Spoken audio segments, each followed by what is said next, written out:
You're listening to Navigating the French on Paris Underground Radio. For more great content and a bonus episode of Navigating the French, please join us on Patreon.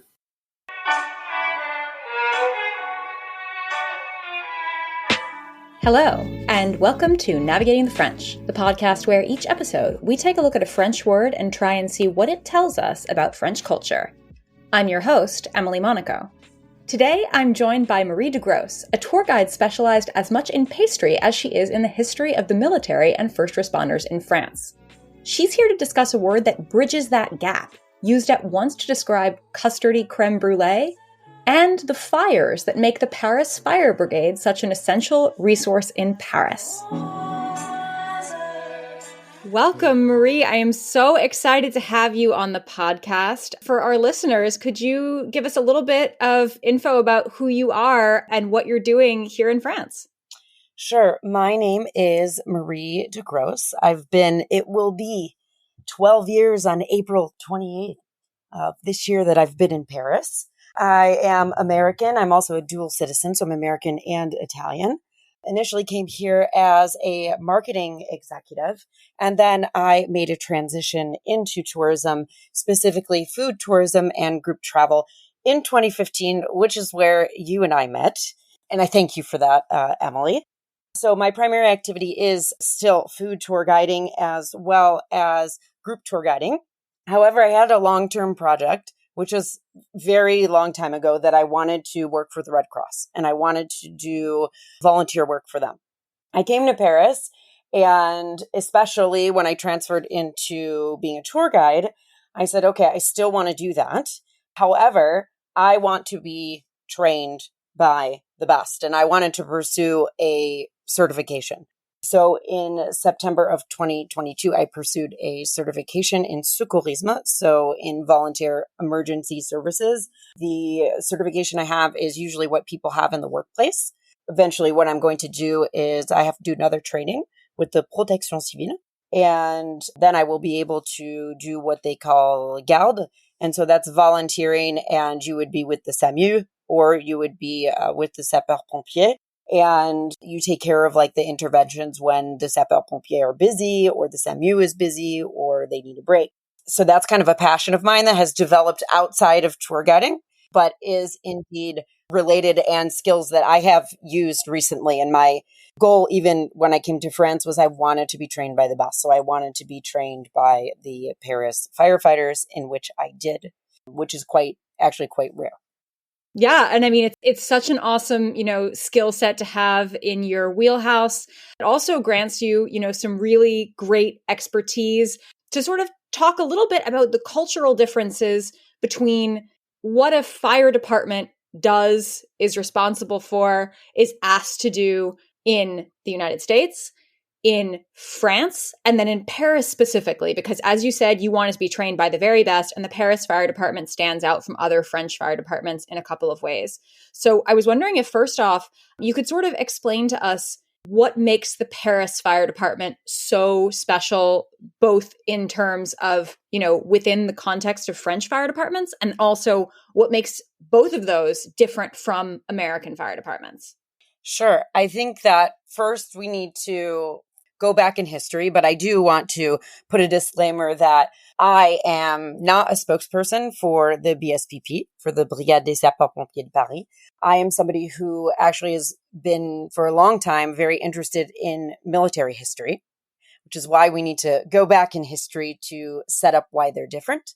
My grandfather actually was part of a unit during World War II that prepared the Enola Gay, which dropped the atomic bombs. So that's my connection to military. And so I've become very interested in the Brigade des Sapeurs-Pompiers, again, exactly for all of the reasons that you said. So taking us back in history, we'll go back to July, important month in France, but July 1st, 1810. While celebrating the marriage of Marie-Louise of Austria to Napoleon I, a fire in the ballroom at the Austrian embassy happened and it claimed a lot of victims. Napoleon I, being displeased with the ineffectiveness of the emergency services, he decided to reorganize them in the capital. So by September 18th of 1811, he actually entrusted firefighting to a military corps. So this is really what differentiates the Paris firefighters from American firefighters and what we call the professional firefighters in France that are outside of Paris. Initially, it was called the Bataillon des sapeurs-pompiers de la ville de Paris. From onwards of 1811, the city of Paris actually benefits from a unique feature. So you wanted to know what was different concerning Paris. The military fire department is actually placed under the orders of the Préfecture de Police, who are responsible for the capital's security. So they take on a really important aspect of public security. And for example, because they're militarily trained, if there was a war, for example, they could be called to help in the war, not just for civilian emergency services and for firefighting. Okay, wow. So that's a pretty big difference. And I think you started to talk as well about professional firefighters throughout France. So I think, if I'm not mistaken, and correct me if I'm wrong, we have the Paris Fire Department, which is militarized. We have the professional fire departments elsewhere in France that are not militarized but professional. And then we also have some volunteer fire departments as well in France. Is that right? So that's correct. And I'd like to add something.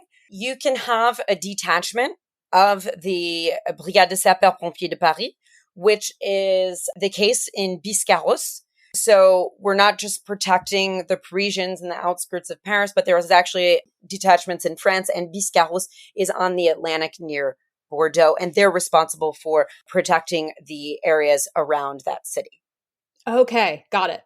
Now, obviously we say fire department, but in France, the fire department is responsible for a lot more than just fighting fires. I mean, I know that, for example, myself, I was in a little tiny town in Brittany when I accidentally ate a buckwheat crepe and realized that I am deathly allergic to buckwheat. And the people that we called were the fire department. And the fire department were the people who came.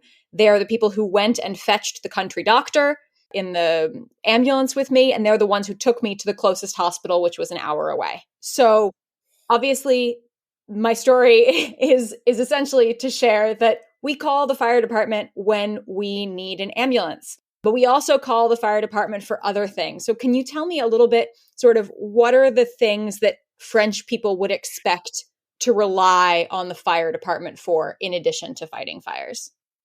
Sure. I think your example is great because it's actually one of the reasons that I actually got my certification, which is called an SST, exactly for cases where I could have been having to help you in that situation. And I would call the number 18, or I would call 1112, which is the European-wide number. If you're American, familiar with 911, you can actually dial 911 and it will balance back onto the 112. So first and foremost, I'm going to give you some figures, which is when we think of the Paris firefighters, we think of, okay, they have great uniforms. These stylish uniforms and these heroes, which is absolutely the case. But a lot of times we just think of fires.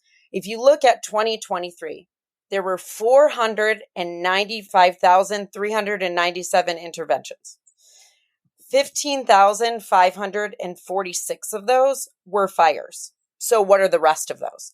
So they're going to be the emergency services. So they're going to come if somebody is having a cardiac arrest, for example. And so a lot of people, they have this impression that all they do is fight fires, but actually they are what we call premier secours. After premier secours, they have a lot of specialist missions. So for example, on the Seine, they have an aquatic specialty. And I think there's two that are rather interesting to mention, especially in tourism, for example. We have a specialty, or the Brigade des sapeurs-pompiers has a specialty that's called the GRIMP. It's called the Groupe de Recherche et d'Intervention en Milieu Périlleux. Those are evacuations from hard-to-reach places, including the Eiffel Tower, which, if, like me, you have been on the Eiffel Tower when it's been painted, all right? So, for example, I was taking a group and I saw people that were climbing on the Eiffel Tower. And I thought that it was the GRIMP and that they were doing their practice exercises on the Eiffel Tower. Sadly, it was not. They actually, if you want to see them practicing, it happens usually pretty early in the morning, from what I've heard, from what I've understood. that's just one specialty outside of aquatic specialty. There is also, what's quite interesting as well, is the NRBC, the Nucléaire, Radiologique, Biologique, Chimique. France, we, as you know, Emily, we like acronyms for everything. Oh, we do. But actually, these are pretty short acronyms. So we have a 5-letter acronym and a 4-letter acronym. So the BSPP actually handles nuclear, biological, and chemical interventions as well. If you see firefighters walking around in Paris or doing an intervention, you'll see with a dog, for example, that's called the Cynotech. So there's all different types of specialties and different types of interventions that they could be taking care of. Of course, the GRIMP is going to access places where you can't get the fire ladder. So those are kind of the specialties I think that stick out in my mind that you may actually even see in Paris.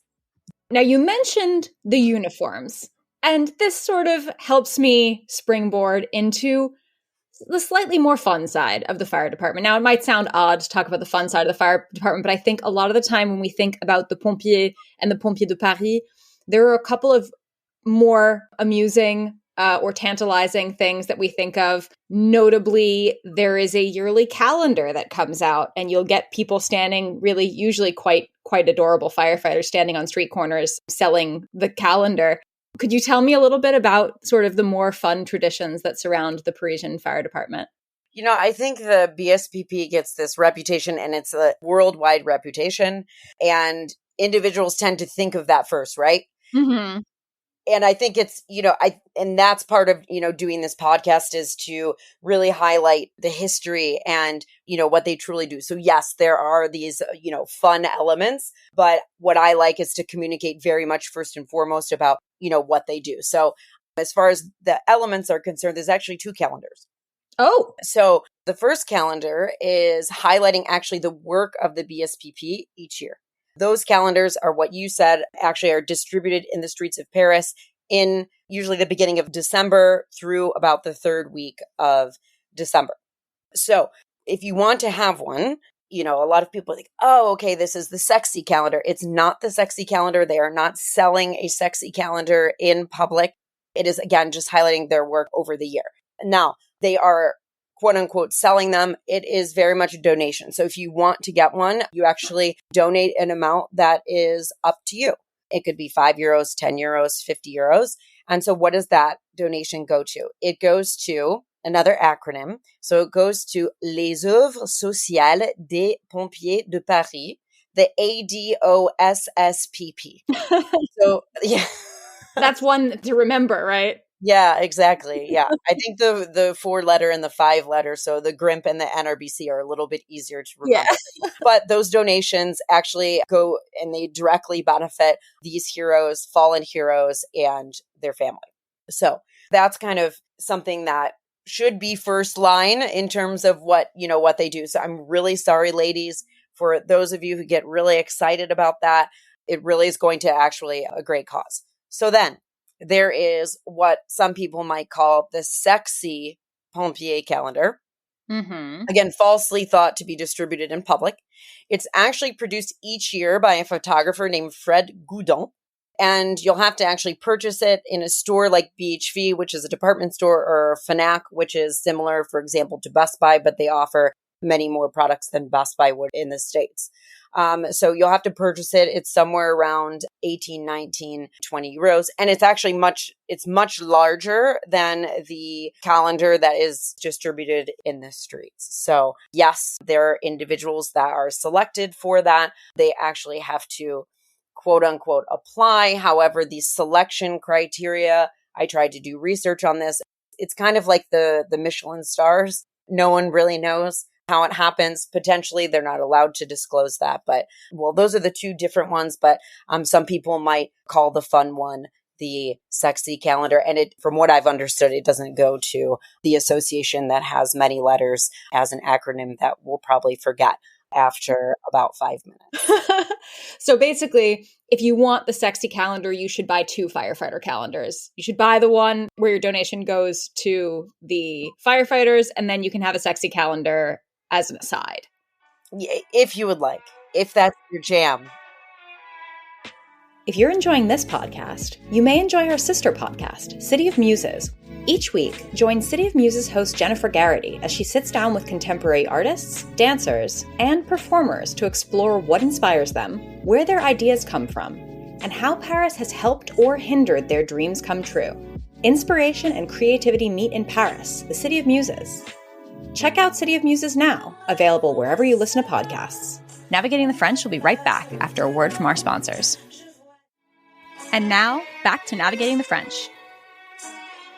And you mentioned earlier on in the podcast that July is a really important month here in France. Obviously, that is the month where we celebrate independence, where, freedom, all that fun stuff. Fête de la Fédération and not Bastille Day. And Fête de la Fédération, so the 13th/14th of July, is also the day where we have a pretty exciting event that's held by the firefighters of Paris. Can you tell me a little bit about the Bal Pompier? All right. So each year, Parisians, they get, and even outside of Paris, they get really excited about the Bal de Pompier. And they're like, okay, I can finally meet a firefighter. Now, I'll go through a couple of things. First of all, I want to take you back to the history, just like I did at the founding of the BSPP. So yes, on July 13th and 14th, firefighters actually all over France open their firehouses for an evening of music and dancing, which has now essentially become very much like almost like clubbing outside, encapsulated by a firehouse. And actually it's a custom that dates back almost a century now. And the story that's most often told is the tradition that comes from the firehouse in Montmartre in Paris from the 14th of July, 1937. They say that said Sergeant Cornet opened the doors of the Montmartre fire station, which is absolutely beautiful. It's one of the largest and it's absolutely beautiful. And then he actually opened it to public for the first time as part of what we will call bal populaire. So really the public meeting firefighters, dancing, and celebrating the 14th of July. It's spread again throughout the country. I'm starting a tradition. Now, falsely, the public thinks that it's every firehouse in Paris that has a bal de pompier, which is actually false. So when the time comes around each summer, the BSPP will put on their website what caserne or firehouses will actually host a ball. Now, if you look at the logistics of that, so obviously they can't have all the firehouses, but you'll see on the website which ones you can go to. But the large majority actually happen on July 13th. So the evening, so they go from 9 p.m. all the way to 4 a.m. So you have the large majority on the 13th and you have a few in Paris on the 14th. Now, logistics, you definitely want to get there early. I mean, it is a queue like a club would be, except there's not somebody at the door refusing entry if they don't like the way that you're dressed, etc. Again, a lot of the drinks and there's actually, you'll see the second time that you'll see firefighters in the street and they're actually selling raffle tickets. They call that a tombola. And you buy a raffle ticket and it goes into a raffle and you actually can get goodies from the Bal de Pompier. They'll have tote bags, they'll have key rings.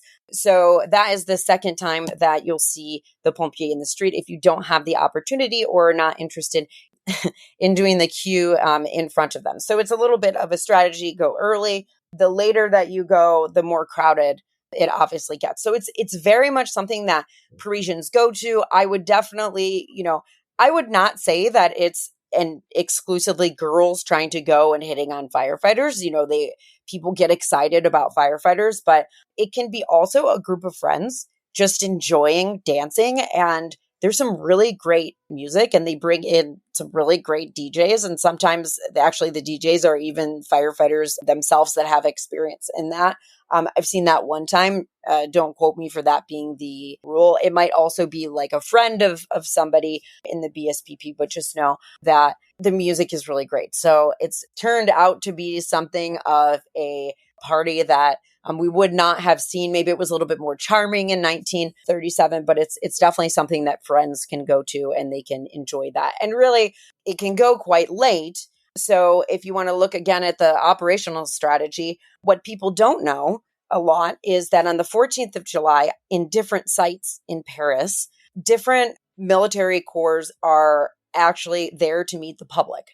So if you decide on the 13th of July not to go because you want to go to the parade, you can also see the firefighters and also like the infantry, the Air Force. I just did this year on the 14th of July all day. It's sort of an open house of sorts. It's really cool. You get to climb on, like I got to climb on tanks. I got to try like with the fire hose, like I actually got to hold a fire hose and actually feel the pressure and see how long that goes. So that's another opportunity. And really you can go and exchange and ask questions. There was the GRIMP that I talked about, the individuals that would save people in higher reaching places or difficult to reach places. So, that's another opportunity. So again, it's important to the bal de pompier is very fun. And it's, that fun element you talked about, but it's definitely something that it still is the opportunity to meet individuals that are part of responsible for the security of the Parisians and then the security also in the cities outside of Paris and in all of France. Amazing. And speaking of security, so, I mean, when we are, this is predominantly a linguistics podcast. It's got its start because I'm a linguistics nerd, but I love to talk about, the history and the culture of things. But I often find that so much of the history and culture of things and the discrepancies between the ways that predominantly Americans, because I'm American, a lot of our listeners are Americans, and French people consider things has to do with the words that they use. So the word pompier is not the word firefighter. And the word pompier is not even the full word. Historically, the fire department are sapeurs. When we say sapeur pompier. So what is a sapeur? Where does that come from? And what does it mean? So it actually dates back to fire management in the Middle Ages and also under the Ancien Régime. So houses were obviously made of wood. And so when a fire broke out, the emergency services actually cut down everything around the fire to limit the spread of the blaze. Hence the expression, the actual verb is saper. And so this is where you get sapeur. And here's where we get Brigade des Sapeurs Pompiers de Paris. Okay. It's part of the military grade, like as well. So for example, you would be a premier sapeur early on in your career. Historically speaking, and something that I wanted to mention that is a little bit of an aside from your question, but related, actually near Clichy in Paris, they have the archives. And you can actually go back into the archives on its 2 days a year. You can go to different monuments that they open to the public that aren't typically open to the public. And you can actually go and see old sapeur uniforms. I walked in and I saw the records, and it's paper records. I walk in and I see a box, and this is a box with like handwriting on it. And what do I see in front of me? I see Incendie Notre Dame de Paris. I see Incendie de la Charité. I have seen in the archives the fire security for the Universal Exposition of 1889. So when the Eiffel Tower was revealed to the world. So regarding the military grades, you can actually also see what a grade would look like. Those patches that they have on their uniform, you can see what one looks like for a premier sapeur and then all up the ranks as well. Wow, that's amazing. And you mentioned, of course, one thing that we've heard quite a bit about recently, insofar as the Paris Fire Department is concerned, which is a very famous fire, that of Notre Dame. So obviously, we're very excited that Notre Dame is being repaired. There's a lot of work being done to bring it back to life. And I recently walked past and saw that the spire is back up, which is really exciting. Obviously, there was quite a bit of sort of critique about the way in which this was handled. And, I think we, first of all, just need to applaud the bravery and the, quick response of the Paris Fire Department in, figuring out how to fight this fire. But I think you've been able actually to maybe speak with some of the people who were at the caserne, the local caserne, who were some of the first responders. Can you tell me a little bit about what that was like for them and how they managed being the first ones on the scene? Yeah, I think, being a tour guide and then being really passionate about emergency services in general, and then looking forward to actually being able to volunteer in the ambulances, for example. This is an interesting subject, but it's also a touchy subject. Globally, there has been, since the fire, lots of noise. So not necessarily just about the firefighters, but we'll get into that, but lots and lots of noise about the origin of the fire, etc. I think, the noise to cut through, and I think to communicate to the public, is to take ourselves back to that day. And the first engines that arrived on site was the Caserne de Poissy, and that's in the 5th district, and it's right next to the Metro Cardinal 1, and it's actually literally across from a cooking school that I do food tours for called Le Foodiste, or Le Foodiste, if you want to speak Franglish and just, add the French accent to an English word. We like that as much as we like acronyms here in Paris, especially. So yes, there maybe was a little bit of critique saying that they didn't get there fast enough. All eyes are on Notre Dame, whether it be physically in Paris, whether it be on TV. All eyes are on Notre Dame. People are literally standing in the street. Cars are stopped in the street. So the Caserne de Poissy is literally, if you drive right down the street, you reach Notre Dame. It's not very far at all. However, everyone is in the street. So actually, I talked to individuals in the BSPP, and I started asking them, okay, let's cut through the noise. What happened? They said, you have to imagine that everybody is in the street and that the first engines, they had to get around them. So if you want to actually kind of reconstruct what happened with the first engines, and then the fireboat also came over, the main fireboat in the center of Paris is actually just below Pont Neuf. Sometimes they're doing exercises so you can actually see the aquatic firefighters jumping from the bridge, which is, I have never seen it. Given all of the tour guiding that I do, especially living my life in Saint-Germain, basically, I have never seen that happen. So if you want to go in detail and kind of reconstruct that day, I have been told that the movie Notre Dame is burning. I have been told that that is actually quite accurate. So if you want to break through the noise, that film is actually quite accurate. However, there was a Netflix series that came out. What I was also told by some individuals in the BSPP was that that Netflix series does not in any way represent their métier. That was their feeling. A lot of people, again, I'm not a ambassador or an official speaker for the BSPP. This is just anecdotal, comments that I had got from individuals and pompiers in the brigade. So if you're looking to see kind of how it happened, I definitely would recommend seeing the movie. But the Netflix series, unfortunately, has caused, I think, a lot of confusion and put information out there that isn't necessarily how things went down. But yeah, there was a lot of noise and critique that they didn't get there fast enough. Right. But I mean, I think in any of these sorts of crazy urgent situations, things feel like an eternity. And I think that we can all agree that the bravery of the people who did end up there and who did end up, maintaining this historic structure that we are going to be able to rebuild is just worthy of much applause. Right. And I think some of the critique came from, if you look at the time frame, especially from the minute the alarm started going off, which I was told around something like 6:20 p.m. The first engines were on site at 6:58 p.m. But the critique really, some of it comes from that they're so close. Why did it take them so long to get there? But yeah, I would, look, if you imagine Paris, we can't imagine Paris without Notre Dame. And it has been a pleasure to see it being rebuilt. I'm sure you were very happily surprised when you saw the spire. I was. It was just a really nice thing to see it. It felt like something was coming home, which is really nice. If you're enjoying this episode of Navigating the French, you may also be interested in our sister podcast, Romancing in Paris, which delves into love, lust, and so much more in the City of Light. Navigating the French will be right back after a word from our sponsors. And now, back to Navigating the French.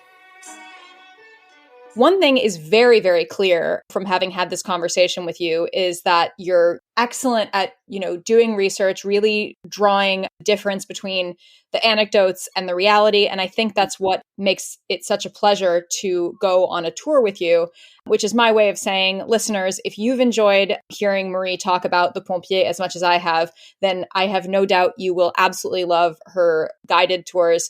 She does a lot of food tours in Paris. She specializes in everything from the French fire department to French pastry.